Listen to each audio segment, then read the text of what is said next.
സത്യത്തിൽ ഇതിപ്പോ നിന്നോടും അമ്മേനോടും പറയാനുള്ള ചമ്മലും കൊണ്ടും മിണ്ടാത്തതാടാ പാവം. ഏത് സമയം ഫോണില്ല. എന്തൊരു സന്തോഷം അറിയോ ഫോൺ ചെയ്യുമ്പോൾ. എങ്ങോട്ട് തിരിയുമ്പോഴും എൻ്റെ അടുത്തോട്ട് ഓടി വരും.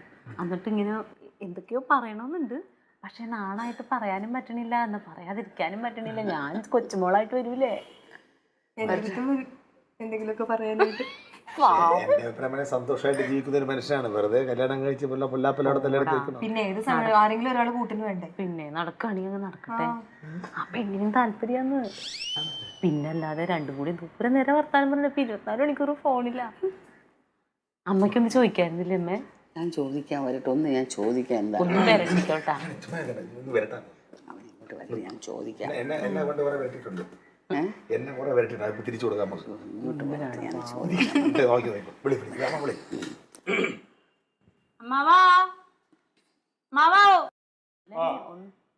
ഇങ്ങോട്ട് വന്ന് എന്റെ പൊന്നോ, ഇതിപ്പോ ആളെ കാണാനും കൂടി ഇല്ലല്ലോ.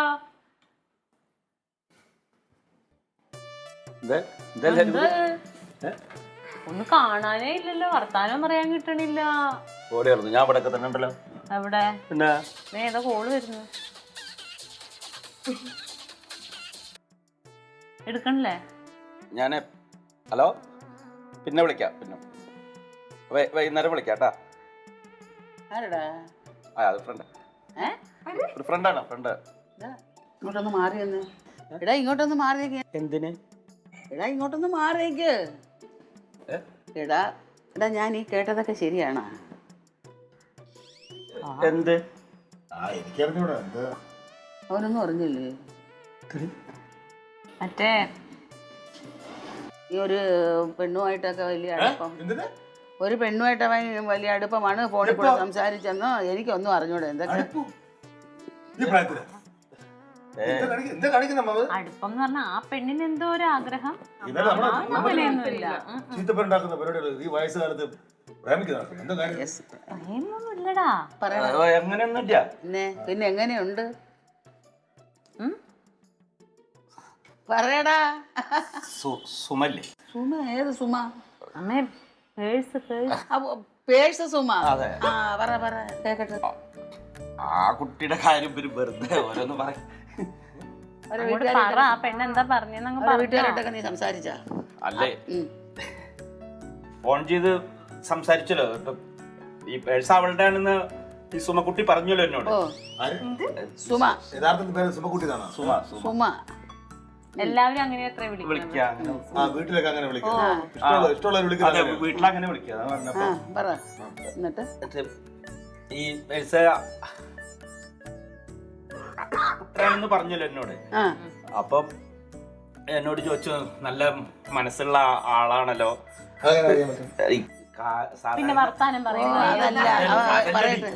സാധാരണ ഈ 5-8,000 രൂപയൊക്കെ പേഴ്സിലുണ്ടെങ്കിൽ അത് എടുക്കൂല എല്ലാരും. എന്നിട്ട് പേഴ്സ് കളയല്ലേ ചെയ്യാ.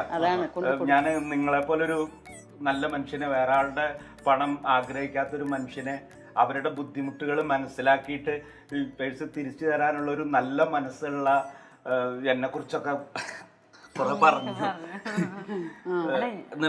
എന്നിട്ട് എന്താ ചെയ്യണെന്ന് ചോദിച്ചു. അപ്പൊ ഞാൻ എനിക്ക് പണിയൊന്നുമില്ല, ചീരത്തോട്ടം അതൊക്കെയാണ് പറഞ്ഞു. ഞാൻ പറഞ്ഞു എനിക്ക് ജീവിക്കാനുള്ളതൊക്കെ ഉണ്ട്, ഞാനൊരു കർഷകനാണ് എന്നൊക്കെ പറഞ്ഞു. എന്റെ കാര്യങ്ങളൊക്കെ ചോദിച്ചപ്പോ നമ്മൾ ചോദിക്കുമല്ലോ അങ്ങോട്ട്, എന്തൊക്കെ വർത്താനങ്ങളും ചോദിക്കുമല്ലോ. അപ്പൊ ഞാൻ എന്താ കുട്ടി എന്ത് ചെയ്യണു എങ്ങനെയാന്നൊക്കെ ചോദിച്ചപ്പോ ഞാനൊരു കടയിൽ നിൽക്കുകയാണ് എന്ന് പറഞ്ഞു എന്നോട്. രണ്ടുപേർക്കും അങ്ങോട്ടും ഇങ്ങോട്ടും താല്പര്യമാണ്. അങ്ങനെ എന്താന്ന് വെച്ചാ പറ. സംസാരത്തിന്ന് ആ കുട്ടിക്ക് താല്പര്യമുള്ള പോലെയൊക്കെ ഉണ്ട്. ഞാൻ പറഞ്ഞു നിങ്ങളോടൊക്കെ ആലോചിച്ചിട്ട് പറയാന്ന് പറഞ്ഞു. അത്രേ പറഞ്ഞോളൂ അല്ലേ?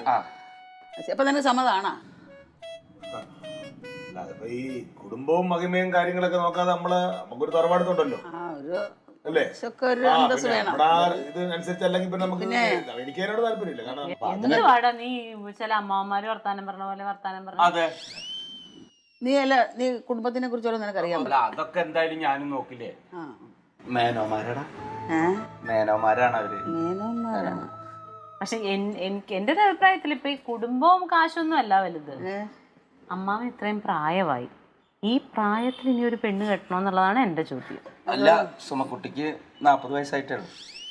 40 വയസ്സാത്ത എന്നിട്ട് എന്താ പിന്നെ ആ പെണ്ണ് കുഴപ്പമില്ലല്ലോ അപ്പോഴേ, കുഴപ്പമില്ല. അല്ല അപ്പൊ വേറെ എന്തോ കുഴപ്പമുണ്ട്? 40 വയസ്സായിട്ട് അപ്പൊ ഒരു പെണ്ണ് കല്യാണം കഴിക്കാതെ നിൽക്കണമെങ്കിൽ എന്തോ കുഴപ്പമില്ലടാ. അല്ല അതൊരു വലിയ പ്രശ്നമാണത്. കല്യാണം കഴിച്ചതാ. ഇത് നല്ല കല്യാണം കഴിച്ച പെണ്ണ് ഈ ആളുകളോട് ഓടിച്ചിട്ട് അടിക്കുകയല്ലോ. അങ്ങനെയല്ലടാ. ഈ ചെറുപ്രായത്തില് 18 വയസ്സിൽ അതിനെ കല്യാണം കഴിച്ച് കൊടുത്തതാണ്. എന്നിട്ട് ഒരു കൊല്ലം കഴിയുമ്പോൾ ഡൈവേഴ്സ് ആയിട്ട് ഭർത്താവ് വേണ്ടാന്ന് വെച്ച് പോയി. കുട്ടികളുണ്ടാ? ഇല്ല. സ്വഭാവം മോശമാണ്. അവനാണ് ഭർത്താവ് വേണ്ട വെച്ചിട്ട് പോയത്. അതൊന്നല്ല, അയാള് ശരിയല്ലാതെ വീട്ടുകാരെല്ലാരും കൂടി വേണ്ടാന്ന്. അത് ബന്ധമൊക്കെ വരെടുത്തിന്ന് പറഞ്ഞു, ഇപ്പൊ ഒറ്റയ്ക്കാണെന്നൊക്കെ പറഞ്ഞു. അതല്ലേ എനിക്കും താല്പര്യം ഉണ്ട് എന്ന് തോന്നി. അല്ല, ആ കുട്ടിക്ക് എന്നോട് താല്പര്യം ഉണ്ട് എനിക്ക് തോന്നി. ഇത് അങ്ങനെയല്ലേ? വീട്ടുകാരോട്ടൊക്കെ സംസാരിച്ചാ നീ? അതിന് കുട്ടി ഷൊർണൂർക്ക് പോയിരിക്കുകയാണല്ലോ. അപ്പൊ ഞാൻ ഷൊർണൂർ എവിടെ വെച്ചപ്പോ അമ്മയുടെ വീടാത്ര ഷൊർണൂര്.